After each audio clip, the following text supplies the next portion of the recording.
like shut down stuff. I got her on. I want y'all to tune into that. I got her coming Monday to the summit. Yeah. You know what I'm saying? And what's that about, the summit? Summit. I just started. Shoot, when did I start that summit? 2 years ago. 2 years ago. Yeah, it's the third summit, man. Just to bridge the gap in regards to a lot of things that go on in the basketball community, man. And Austin Summit is one thing. I like to think of it as the solution. You know what I'm saying? The solution in regards to like one of those things that a lot of people be having questions about the urban area and how we can connect the dots with everything in the basketball community. So I was like, and we was at a park. We was at Lincoln. It was during warning games, and I was talking to Pierre Johnson, Steve Smith, and all that. They was like, Joe, man, what the heck, man? It's this and that. I'm like, well, we just need to all come together and create a summit. You know what I'm saying? In regards to like some of the issues, AAU, referees, WIA, and things of that. All basketball. Yep. And I just channeled it up under my LLC, and then after that, you know what I'm saying, it was all. Good stuff going. Yeah, man. This the third year, but of course we couldn't be in person this year. Last year, how we did it was I did it like in a 3-dimensional format, maybe even more than 3-dimensional. Well, it was a basketball clinic. It started off with the basketball clinic, and then we had at Carmen. I had the referees come in there and do a doctoral in regards to like. Hey, it was high school kids in the audience, like, you know what I'm saying? And then I did How You Become a Pro with Shiny Mac. And then last but not least, I did what was the last thing? We had the showcase at the room with the middle school kids. And then we had the panel with that. So, yeah, man, Summit this Friday, man. I think everybody should tune in, man. If you're a basketball fan, I use. So it's gonna be online then? Online. So goated. They do a couple of them dudes we play against in the league, man. They started a little podcast platform like you do. But I told them, man, let's take it to the next level. And they said, man, and I invited like college coaches, inspiring coaches. I invited professionals. You know what I'm saying? Draylon, Mike T.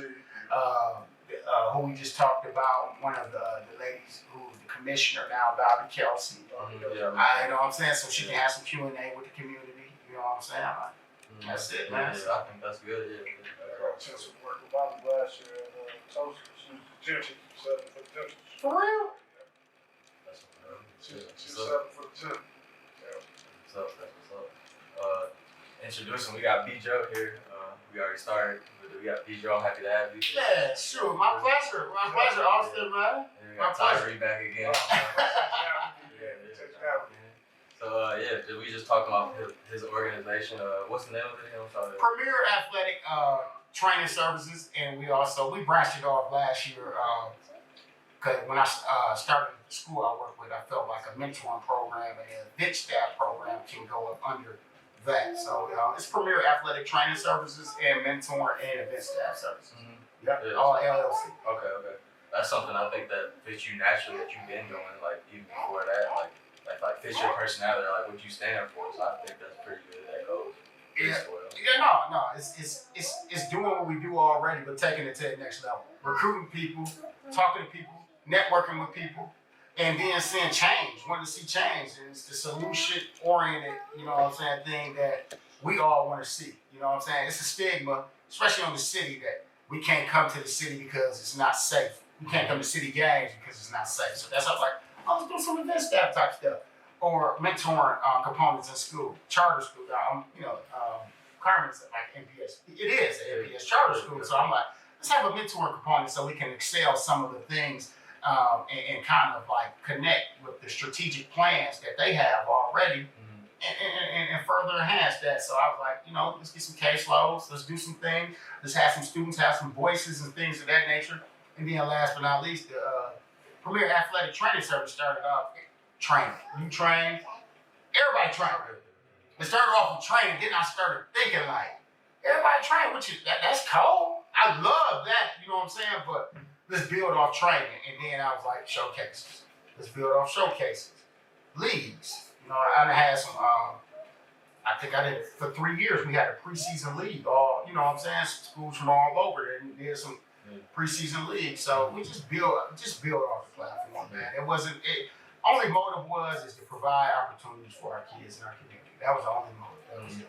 And you feel like you're reaching? You feel like you're doing that, or it's getting? I'm okay, man. Like, I think, of course, you always think you can do more, man. You can do more, man. But things like this, you know, however I can help in terms of, like, whether it's like podcasts, wherever it's like everybody play. I think I do a good job of building collaboration through the city of Milwaukee. Like collaborate, like people try to shy away from collaboration, but collaboration is the only way that's anything that's gonna be successful that is needed. Like, you gotta collaborate. I just want to say you did a hell of a job last year. You two collaborated all the city coaches. Man, that was a hell of a job, man. We talked about that for years, working with each other and just like how we would collaborate these city coaches and get them to work together and see that it's a bigger picture. And last year, when you came up with the Coaches Association, that was big for the city. Even though I ain't coaching in the city no more, to see it, it was huge.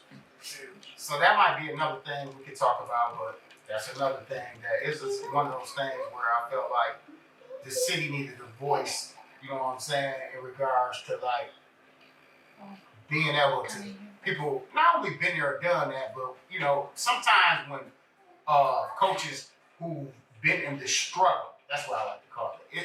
It's a humble struggle, but it's a struggle.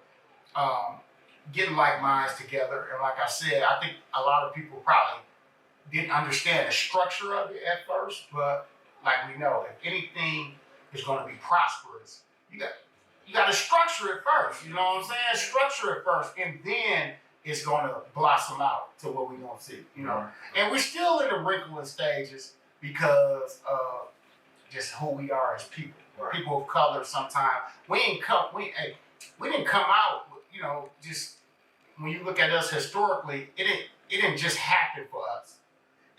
Some struggle happened for us, and I think we still got a lot of that embedded in our systems. So people will be, you know, we always on a defense mechanism, especially as people of color, which is fine.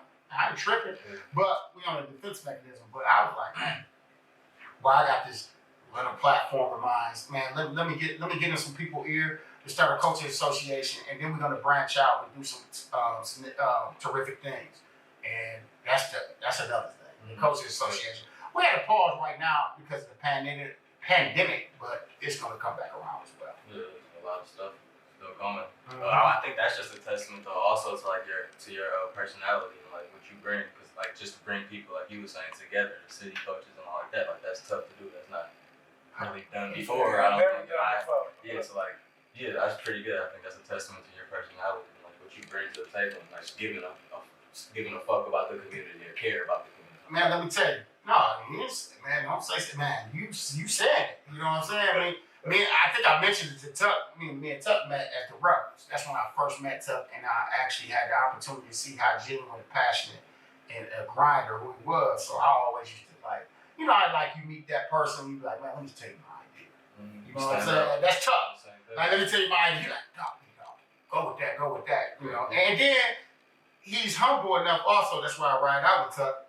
To also say, like, dude, can I utilize an idea that you thought of, I could possibly run away with? I'm going to call you before I do it. Right. In our city, we ain't got too many people in our city who do that. Like, let me run it by you, because I think you was going somewhere with it. I'm like, man, tough, man, it's going to take, that's why we do what we do. And I don't think, no matter what gender, no matter what status quo, no matter what anything, we don't do that enough in our city. Like, I don't have no ulterior motive to what I do, but to provide for my city. This is done. I'm done. I ain't got you got some more. You might have some more, but you got more eligibility left. It's over for me. It's over for me. Ain't no eligibility left for me. Like, it's over. Eligibility is in regards to, you know, doing what we do, you know, playing and stuff like that. And motive meaning like, nobody. I mean, we didn't have BMO hairs or I never had no sponsor. I ain't never had no coaching or doing what I do. I never had no rocket sponsors that Goober, none of that. Can I get them? Yeah, Austin. I probably can get them. Tough. I can get them sponsors, but I didn't and that's not knocking them because I didn't reach out to them. But it's just about getting the idea first, putting it on paper. I think Killer Mike said it the best, man. He said you got to plot, you got to plan, you got to strategize, and you got to, optimize your opportunity, organize your opportunity to make it happen. And when he said that, I'm like, dog, I've been doing that for years, man. Without sponsors, without this and that. Hey, I don't, I might call, I might run into your dad. He give me game, which he gave me game forever because we ran each other at Custer when I worked there. You know what I'm saying? And I just get game from my OGs and do it. If I rub them the wrong way, I'm to the point where so be it. So be it. I mean, I know my motives. I go to sleep at night and don't toss and turn and nothing like that. It's not coming from a bad place, man. I mean, if you got a problem with me right now, it might be a personal problem. It might be a personal. Man, sweep them accolades up under the window. These little accolades that came, sweep them up under the rug for. Yeah, I'm gonna. I mean, because who else gonna do it? If you win certain stuff, Austin, if you win the leagues you win in, if you get accolades for that, I expect you to promote it. Tuck you, I expect you to promote it. You know what I'm saying? Yeah. So if you got a problem with me, I'm just hypothetically guessing, like these little accolades, man, that don't mean nothing, man. We got a lot of work to do. You know what I'm saying? We got a lot of work to do. So if you got a problem with me because you think I'm getting accolades, or you got a problem with me because I want the attention, no, man. We got a lot of work to do first. You come rub shoulders with me and do this work before you worry about these accolades I'm supposed to get. What's reality? What's important to you? Yep. I'd say the accolades that you did get, man, they was well deserved, man. You know what I'm saying? I got the bigger the basketball from you, so I just appreciate that, man. Man, you started out with Tojo and what's my boy? Deontay Flaneur. I know you know Flaneur because that was the OG from King. Yeah, Flaneur. Man, that's the only reason I know of King right now, man. Deontay Flaneur. Man, he won 2 state championships at King. He's a human highlight film. I always dreamed of going upstate. I ended up going upstate as a player and a coach. But because of King. And you mentioned when we were coming up, as I was coming up here, you like, dog, I remember you moved over. No, I ain't moved over to King. I grew up over in the King area. I used to look at, that's awesome. Marcus called me and Marcus get out like, no, that's awesome. Oh, no, he good. Oh, that's my little cousin Gary. He good. He the security guard over there. That was my hood. You know what I'm saying? But no, I idolized King players because I wanted to go there. And I told you back in the day, and you might even know this, Tuck, they had a period where it was a wait list. And they didn't, if you lived in the area, we don't care about none of this. We on this wait list because everybody wanted to go there. Everybody. And I live directly. I can say it. 4180 North 17th Street. Right there. Dude, hey. You know what I'm saying? I literally, when we played King at debut, guess what I did? Walked across the street. My hood, hey, they picked me up on their shoulders. They hey, beat y'all, we won. And we ended up winning too. But you know what I'm saying? It was a home game for me.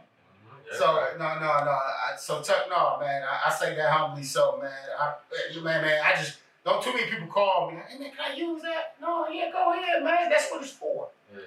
If somebody come and ask you to get on this platform, that's what it's for. I'm mad because I ain't live right now because I think this is what people need to look for, and we can really branch it. I'm more of innovative and thinking of collaboration. I'm a collaborative guy. I know nothing can get move forward unless we're collaborative, man. Sure. Okay. This can be national if we collaborate.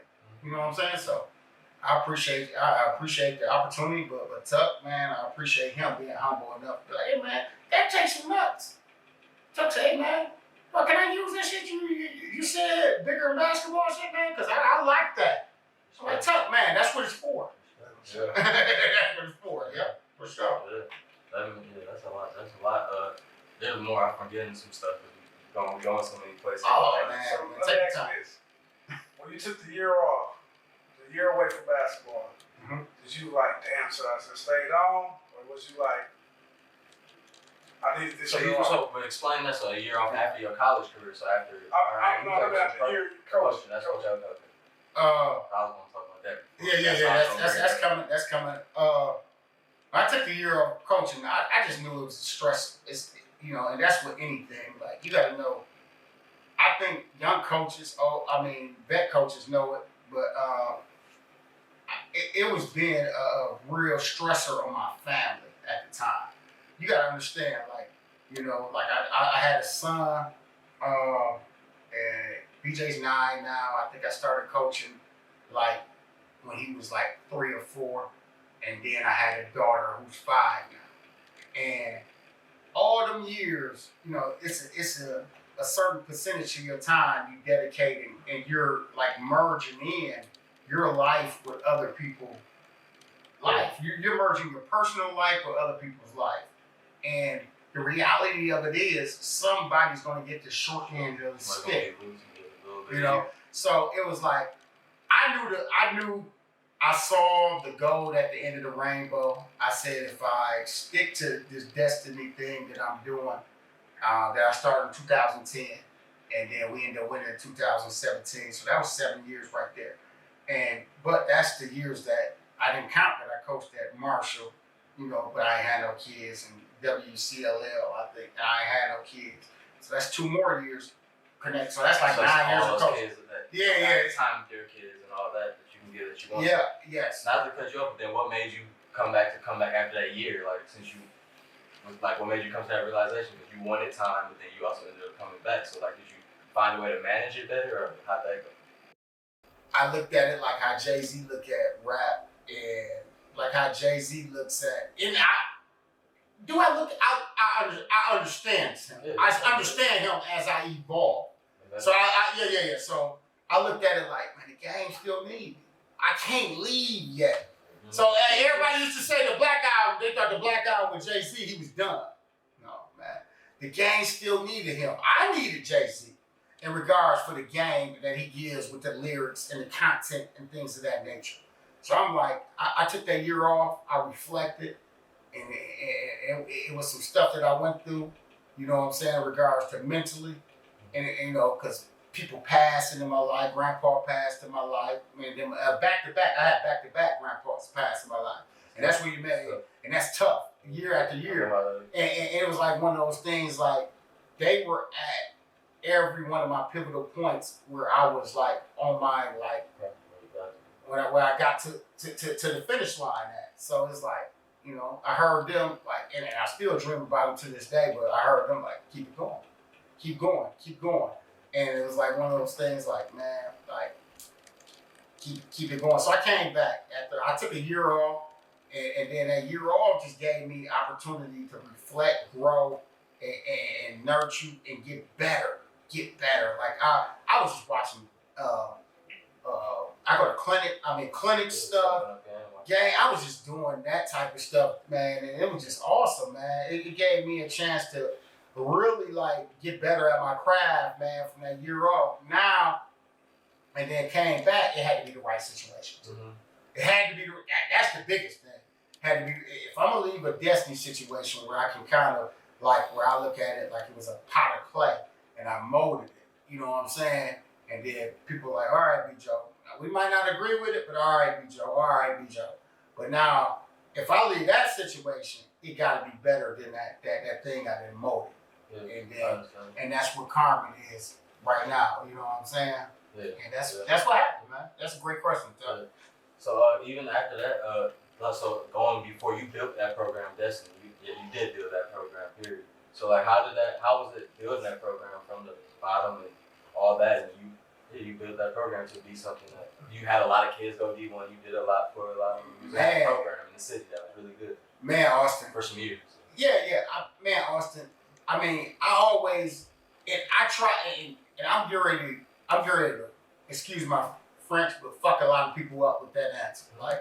Because the motive that I had back then, I don't want that motive no more. You know what I'm saying? The motive that I had back then was I want to prove motherfuckers wrong.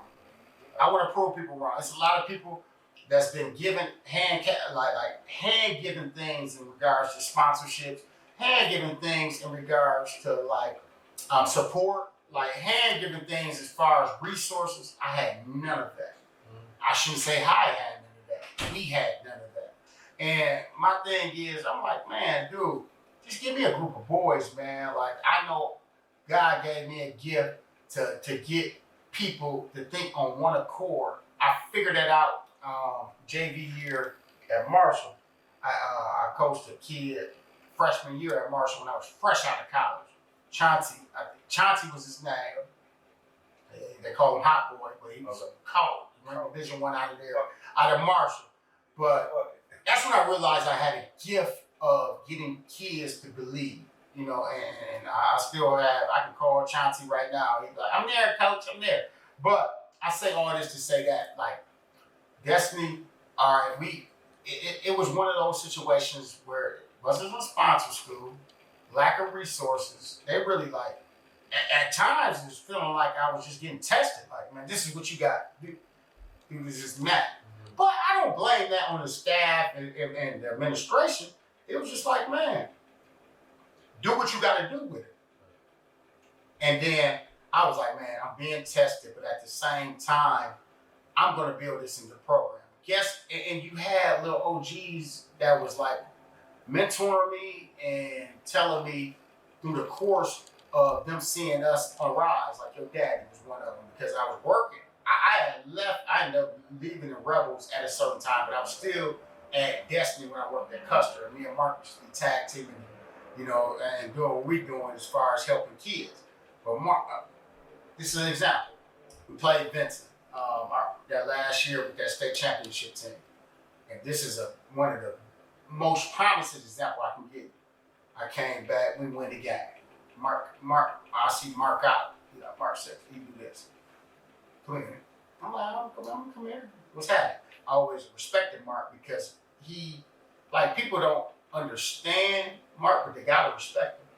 And that's why I feel like I am to this day. You might not understand me, but you gotta respect me. You know what I'm saying? Like, and it was times I didn't understand Mark. I'm like, I see where you're coming from. So Mark said, dog, let me tell you something, dog. Dog, you big time, fam.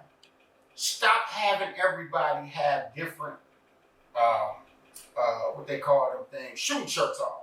2 dudes had a shooting shirt. 3, then a couple other. Dog, that was the game of the night. I'm looking at that. I'm looking at y'all in the warm-up. This was Mark saying. Warm-up's like, man, this ain't how you do it. I said, oh, gee, you right. From then on, if you don't have the same shooting shirt and one person, those little things, this is jewels right here, fam. Because it's people showing they want to differentiate themselves from the program. And you see it AAU, you see it grammar school level, you see it everywhere. So Mark was like, no. That don't happen no more, P. Joe. Like, man, dog, why you got 2 people, 3 people with hoodies on and other people? That was the game. Everybody in the city was there. I'm looking at that. That's the number one thing I said. I know y'all won. He's like, oh, congratulations, but I got to holler at you, though. Yeah. And he told me that.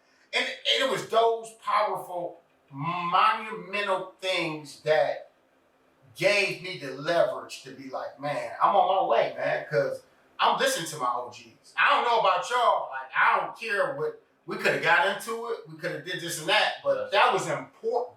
Yeah. That was important for me to have a program possibly, you know, and it got to the level where I wanted to get at, but we was never sponsored Austin. Y'all look good. I remember watching you play. Y'all went out in the team, sweats, and y'all come. No. So you said basically, yeah, that was a big jewel that you said that when you won the state championship, how you just ended it. That was a big thing. You said y'all didn't look together, but y'all won it. Was that what you said? Or? Yeah, no, that was a big game in the city. At the time, you know, like I said, shouts out to Ravante Dance. A lot of people don't know.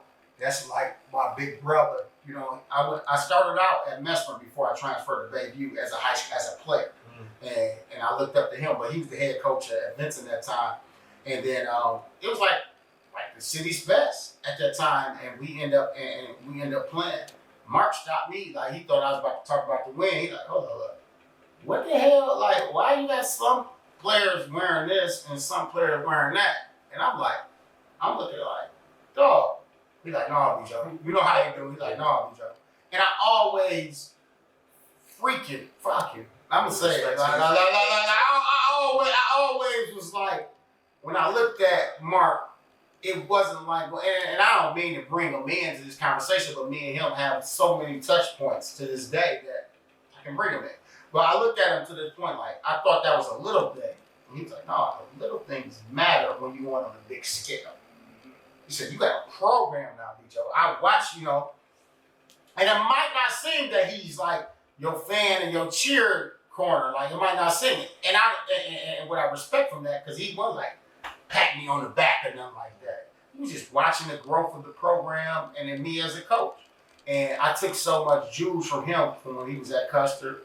And when we were having our conversations, he was a pair and I was a site supervisor as a mentor, and he helped me out as a coach. A lot of people don't even know that, you know what I'm saying? But Mark grounded me and showed me the way to be a coach, you know what I'm saying? And I think this is a great platform to even let him know, not just because you're his son, but you know, that's the truth. People need to hear the truth.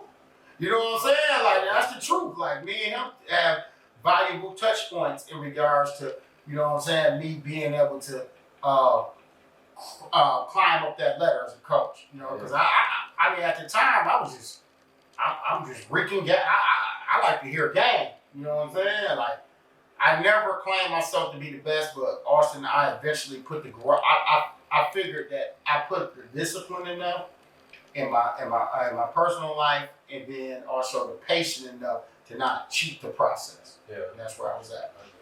So let me ask you this: you had the chance after you were on the stage, you had the opportunity to go to the city, just like, okay, I'm going to go to the city council. You know, me and you have been to the ground with each other, so you know I know a little bit more. And you said, no, I'm riding this out. I'm not going to the city conference. I'm not going to the big city conference. The kids at the time meant more to me than like the opportunity. The kids at the time, like, you gotta understand, like, I like to be able to stamp myself. If you see a kid, you like, oh, he had to play for B-Joe. You know what I'm saying? And like, I wasn't done with a deal Monte Caldwell yet. It was his last year. I brought him here since freshman year. We all see him now. He's one of the best players, you know what I'm saying, like, going in the city. And we're gonna get him moving up the, you know what I'm saying? Like, but he's a representative, Pierre Johnson, of if you play up under a B-Joe type of umbrella, this is what you're gonna get. This is what you're gonna get. And before him, it was Curtis Lockhart. People don't know about. You know what I'm saying? Before him was Drayshawn Samuel. You know what I'm saying? Like before him, like you get what I'm saying? Like if you play and you're a guard, if you're a guard and you play up under, you gonna know what you're gonna get. You know you gotta bring it all. And I was like, it ain't time for me to go yet. It's a couple more people, you know. I'm gonna be honest with you, and I can put it up here. I had Don his first year. Don McHenry, he going to MAS, probably one of the best guards in the city. And his mom, I'll say it. It's the worst move ever to go to MAS. I mean, it's a podcast, but it is what it is. I don't say it's the worst move. I don't think it's the worst move, but my thing is, there's a lot of better moves than that. But let me tell you something. Don was my type of guard that he's been caught. He got better. Yeah. You know what I'm saying? Like, one thing I can say about Goppy them, and they got him to the level that I was like, okay, that's what I want to do. Right. But he was gonna be another product of the B-Joe umbrella. You know what I'm saying? So a lot of people look at that and they be competing against a lot of people that came up on the umbrella, and I think that's called a legacy. You know what I'm saying? Yeah, that's what you want. That's it.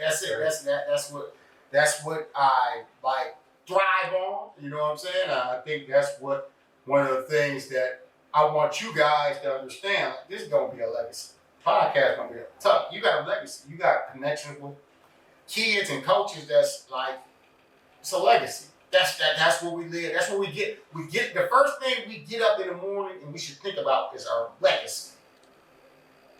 That's it, man. Sure. That's it, man. So you said earlier that you thought that you didn't think that you would be coaching, or it was like kind of a surprise. But like me, my first time like being around you was like you said around Custer when you came there, and then like the open gyms and stuff that I was playing, or you were playing too. You still be balling. Billy, I think, was your guy. Billy? He was nice. People to see don't know about him. He was nice. Like he's nice. More than nice too. Yeah, like he was still giving him to all these people up. Like he's giving them nice buckets, but to go off that, like you were the way you play, which is like it's motivating people from what I see. So like I think like the coaching would have been like an easy thing. Like you was already a point guard on top of that, but like from what I saw, like yeah, you playing. It's like how like whoever I'm playing, okay, you're gonna. We're confident. I'm confident in you. Let's get it up, and you like you're motivating them. Like you getting your group together. Like whoever it is, you are rocking. You playing hard. Like you giving it your all. So to build off that though, like I think first and foremost, like I think Pops did a good job of surrounding yourself with some killers, like in an open gym. So I think you were in high school at the time, or going to 8th grade, 9th grade. Like you was surrounded by some of Milwaukee's best. So you didn't have no choice but to had no toughness in your skin and things of that nature. You mentioned Billy Williams. We working at Custer at that time.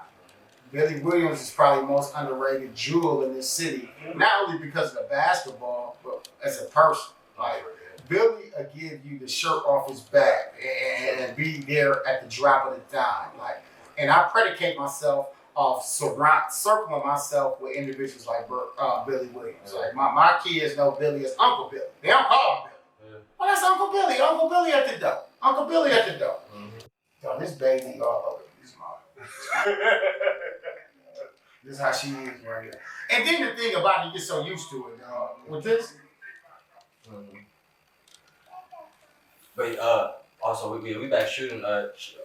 We got a lot of off camera, but so yeah, we're definitely gonna have you back because that's a connection that's funny. That's a good connection too, though. Also, that's Tiana Austin. No, man. What I'm saying is, Tiana is one of those individuals where he probably didn't. I think he looked at it at first like, man, I got a heavy hitter coming into the athletic program, but he never treated me as a heavy hitter coming in the athletic program because I had to get. You got to understand, like when you're coming from another program to another program, you got to understand the culture. You know what I'm saying? Like. I never felt like I had to be like that dude or nothing like that. Like I always wondered, like he's the girls' coach, I'm the boys' coach. Oh, if y'all not succeeding, we ain't succeeding. And that's what Tiana brought to the table.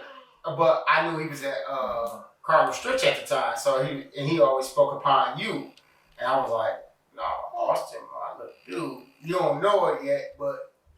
You know what I'm saying? I'm going to let you know, but we got a whole lot of work to do. You know what I'm saying? But Tiana does a great job. He's a great dude, man. Like, there's so many great dudes in our community, dog, that we don't utilize and don't get that notoriety, dog. Like, me, I feel like that's where I want to build that platform to be like, Tuck,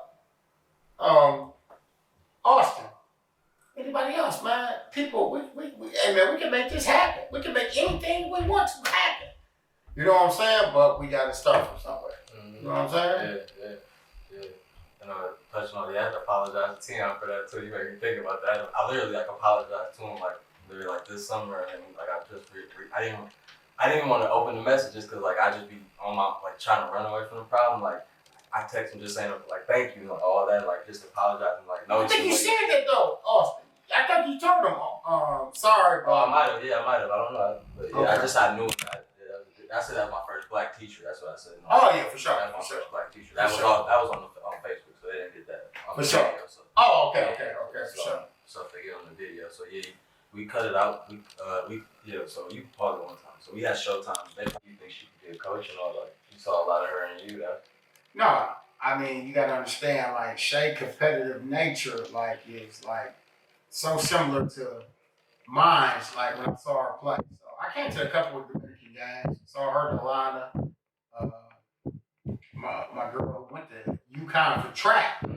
Deja. Yeah. I went to a couple of them games, man, and I was in the midst of coaching at that time. I was just like, man, these girls are amazing. But I knew Shay brought a different element to that team where I feel like, you know, dang, we related. Toughness. Yeah, we're related. We're it was like what I'm saying, like we related. You know what I'm saying? I'm looking like it's me with a ponytail like there. You know what I'm saying? I wasn't never the best player. You know what I'm saying? But at the end of the day, I was gonna get a scholarship, and I was gonna get people to hear me because of my leadership abilities and my toughness. So I think Shay was exemplified that. Shay was different, man. I had Shay in middle school at St. Rose, man.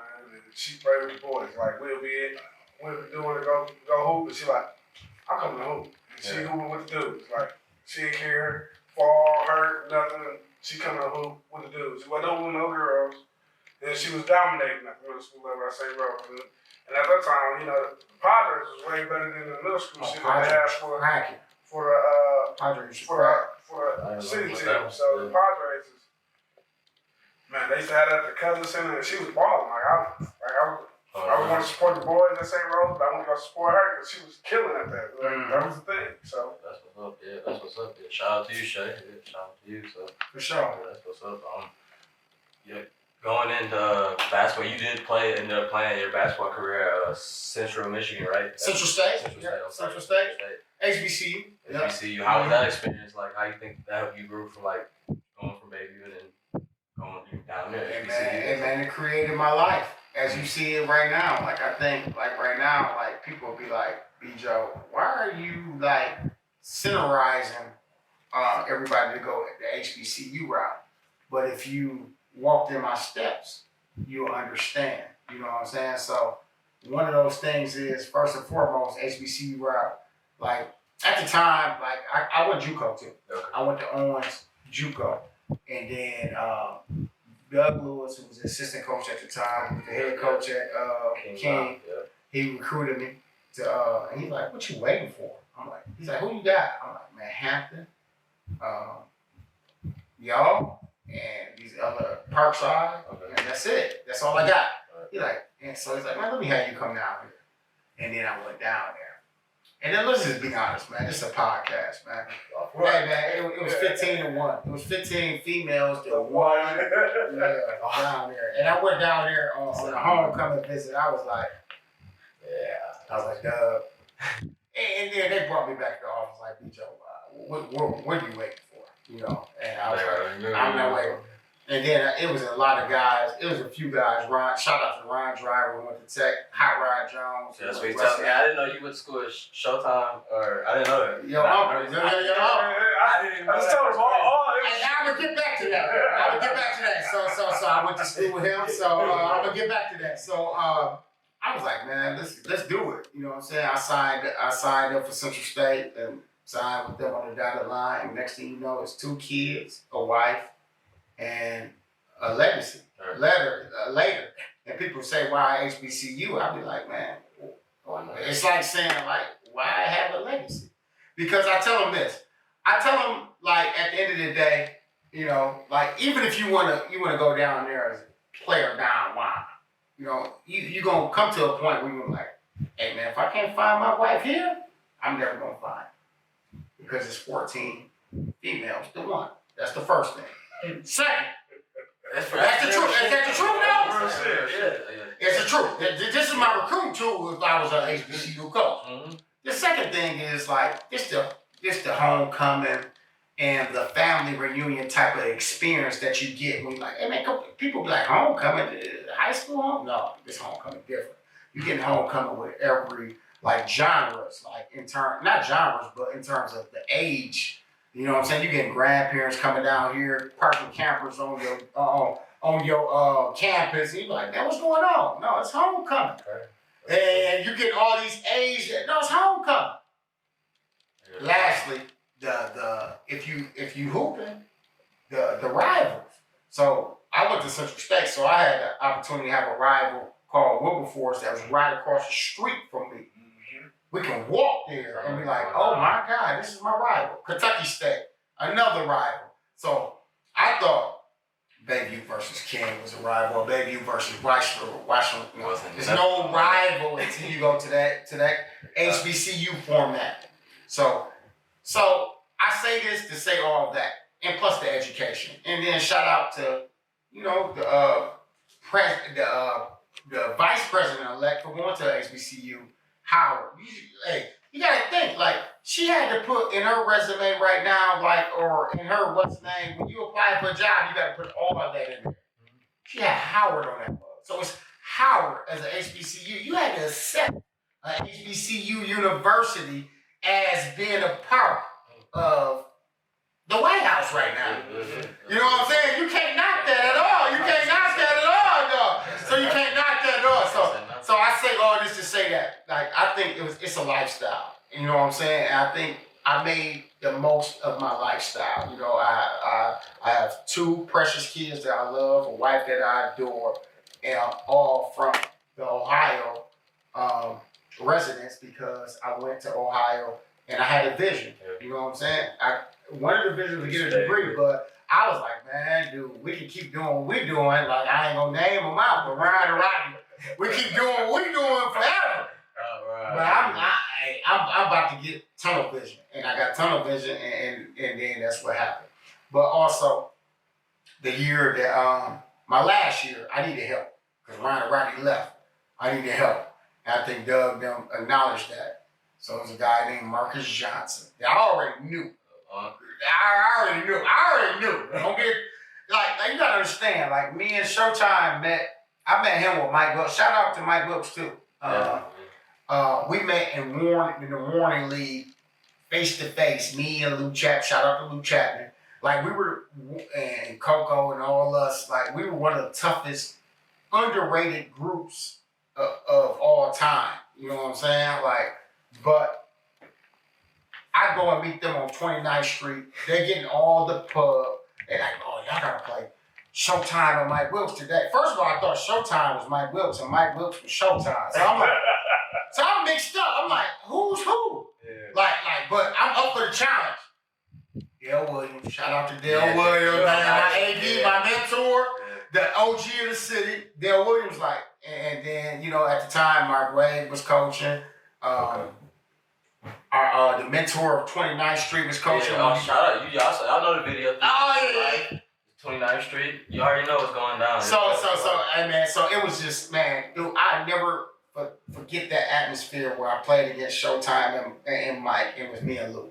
That was the backcourt. Was y'all going to that? And that place? We went to 2-9 behind Winners. That's when it was going down. We were behind Winners. So tough. I'm looking like, dude, it's literally people on the top of gates about to watch an X12 game. Yeah. I'm looking like this, and I'm like, this is who y'all been thinking about playing against. We end up. That's probably, like, I didn't win championships in Warren, but we probably didn't win a championship that year.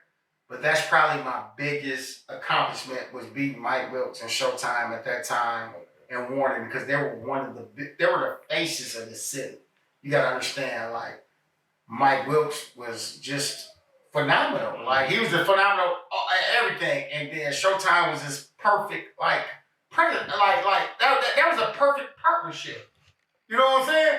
And then it's me and Lou, just like, who Lou Chapman beat y'all. They're like, man, y'all run at them, man. I ain't trying to hear none of that. Yeah, I'm seeing money on the sideline, all that. I'm like, okay, say no more.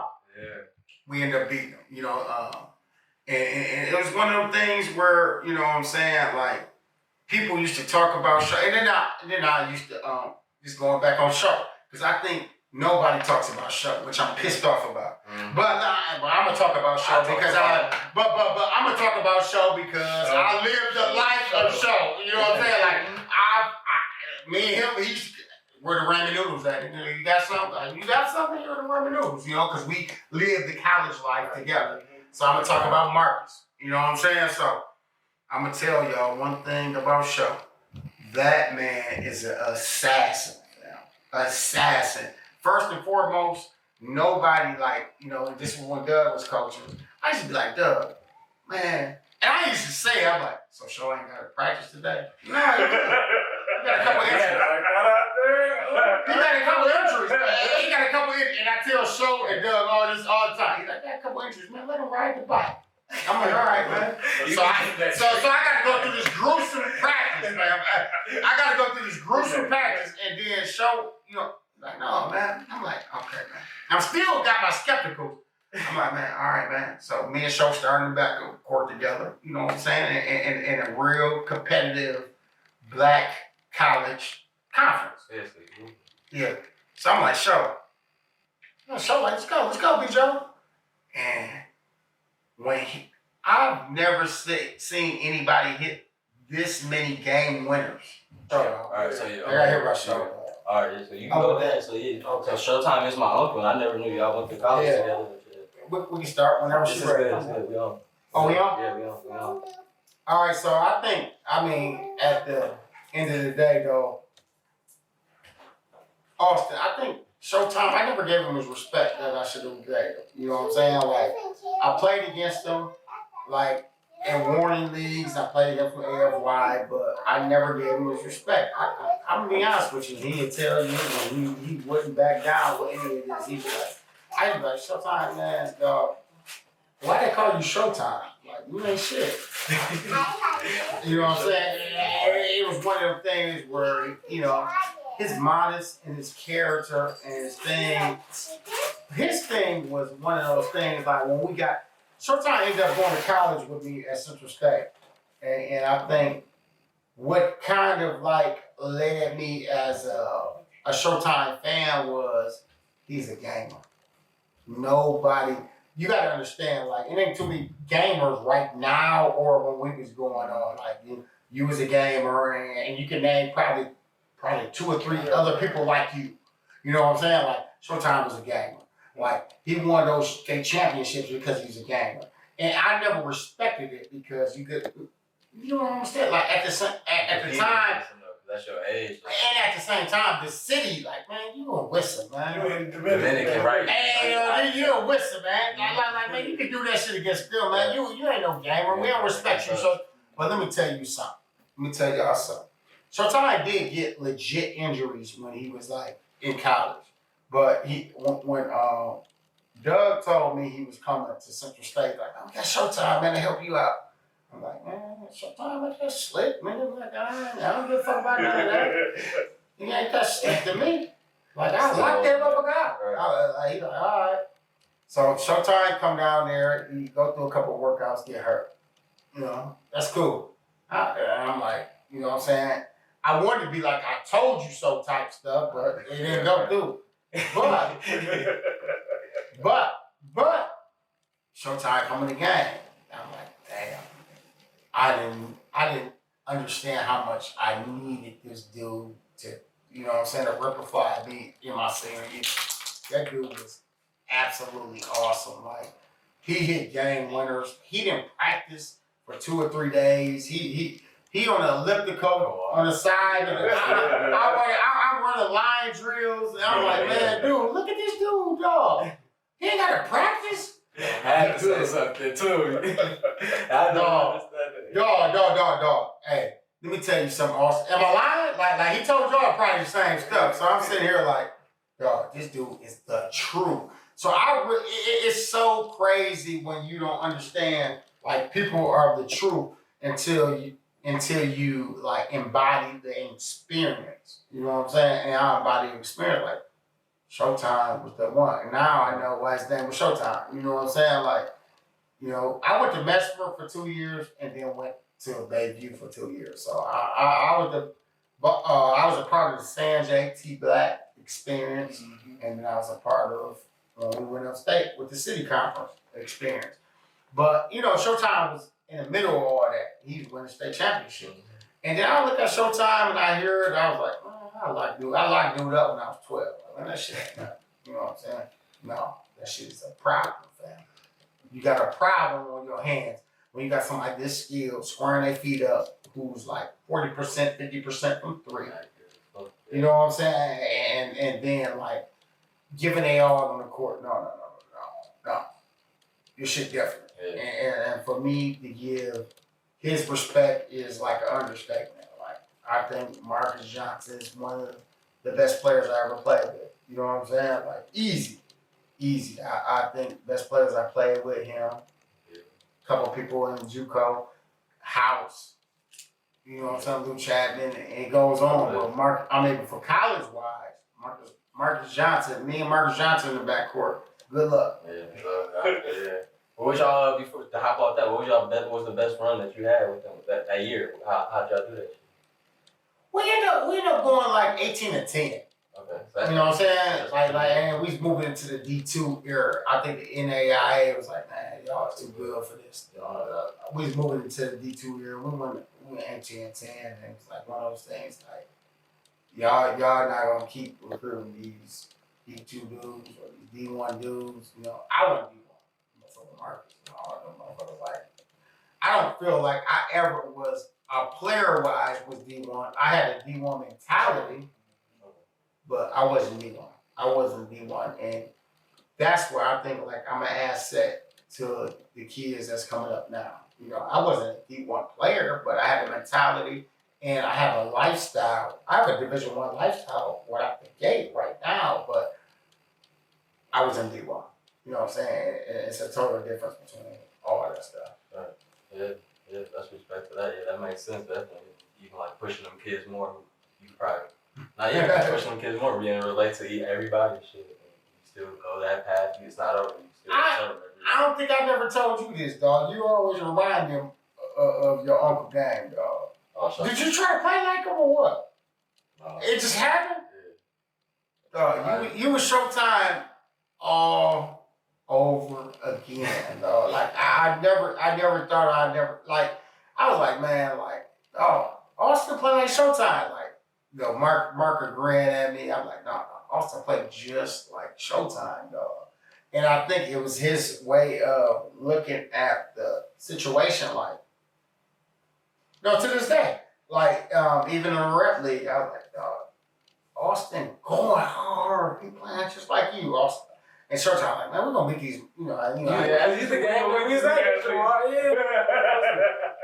they should have gave me the ball when we lost, but yeah, I know you're talking about. So he's like, man, we beat him up, man. You know what I'm saying? Like, he always felt like you was an extension of him. You know what I'm saying? Like, and that's powerful. You know what I'm saying? Even if he didn't tell you that, though, but I think Show special. Show special. You know what I'm saying? Like we didn't grow up together. You know, I grew up with my homies around my park, around my what's the name, but I pay homage. You know what I'm saying? I pay homage to the people that I competed with. And it was Showtime.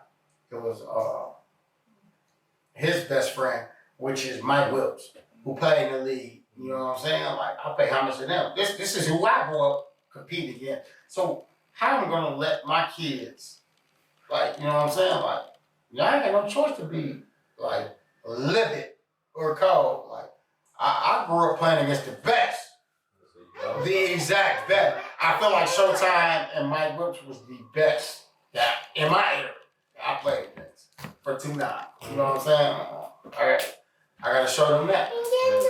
Respect. Yeah, respect. Yeah, anything you want to add to that, Tyree?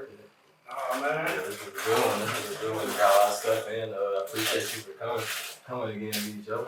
Appreciate you. You got a legend here, you know what I'm saying? A legend, coaching wise, I feel like, and he's definitely created something that's it's gonna be here. Everybody gonna talk about that. It's not gonna leave. So respect to that. Did you have any other questions other than the stuff you added? And like anything that you wanted to ever, any ideas you want to have for Tyree for him No. to keep going or anything? Or? No, I mean for Tyree always is a sponge as far as me, man. He does a good job of just being able to carve through the community and be able to, like, you know what I'm saying, see what his niche is. Mm-hmm. You know what I'm saying? For you, it's one of this stuff is done. It's gonna be the best thing moving. I'm gonna put it in the air.